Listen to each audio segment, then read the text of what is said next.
সভা অনুষ্ঠিত। আমাদের মাদারীপুর জেলা প্রতিনিধি আলী শেখের পাঠানো তথ্য ও ভিডিও চিত্রে বিস্তারিত।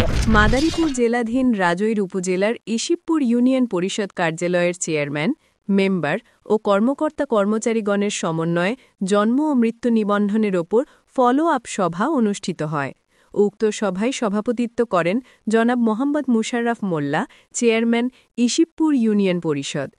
আরও উপস্থিত ছিলেন ইশিবপুর ইউনিয়ন পরিষদের সচিব সুশান্ত সরকার ও মেম্বার ১ নং ওয়ার্ড নূর আলম, ২ নং ওয়ার্ড এনায়েত, ৩ নং ওয়ার্ড বাদল মাতুব্বর, ৫ নং ওয়ার্ড খায়রুল আমিন নূর ইসলাম শরীফ, ৬ নং ওয়ার্ড ইমরান মিয়া, ৭ নং ওয়ার্ড নুরা মল্লিক, ৮ নং ওয়ার্ড নাহিদ ইমরান নাসির, ৯ নং ওয়ার্ড সাইফুল ইসলাম টিটন, ১, ২, ৩ আসমা বেগম, ৪, ৫, ৬ মেমি বেগম, ৭, ৮, ৯ খাদিজা বেগম, তথ্য সেবা মেহেদি হাসান ও অফিস সহকারী ও গ্রাম পুলিশ সদস্যরা, স্থানীয় গণ্যমান্য ব্যক্তিবর্গ।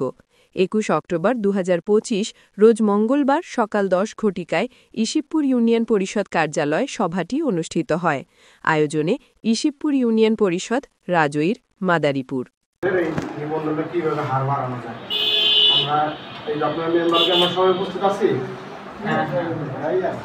সবাই যে নাই তাদের কাছে মেসেজটা পৌঁছে দেবেন যে আপনাদের এলাকায় ওয়ার্ডে যদি ৫ বছরের শিশু থাকে যে নিবন্ধনের আওতায় সে নাই, তাদের আপনারা তালিকা করবেন। ১ বছরের 0 থেকে ১ বছর, ১ বছর থেকে ৫ বছর, তাদের একটা তালিকা করবেন।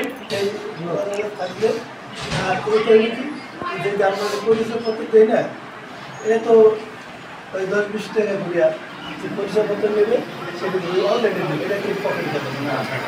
আর যে কোনো সেবা নেওয়ার জন্যই যে কোনো সার্টিফিকেট সেটা এখান থেকে হবে, সেখানে এটাই